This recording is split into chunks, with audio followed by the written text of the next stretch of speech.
Hi friends, fruit caviar பண்ண போறேன். இந்த வீடியோ பாருங்க.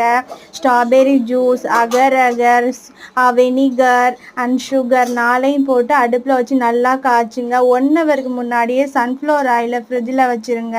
அது நல்லா ஜில்லாகி வந்ததுக்கப்புறம் ஒரு பாட்டிலில் அந்த அகர் அகரை ஊற்றிக்குங்க. ஊற்றிட்டு ஸ்குவீஸ் பாட்டிலில் ஊற்றிட்டு ஒன்று ஒன்றா விடுங்க. நல்லா பால்ஸாக வரும் பாருங்கள். பார்க்கவே எவ்வளோ அழகாக இருக்குது. முத்து முத்தா வருது பாருங்க. பார்க்கவே எவ்வளோ அழகா இருக்கு பாருங்க. இந்த வீடியோ பிடிச்சிருந்தா பாருங்க. இந்த மாதிரி 4-5 ஃப்ளேவர் வச்சு நான் இந்த மாதிரி பண்ணுவேன்.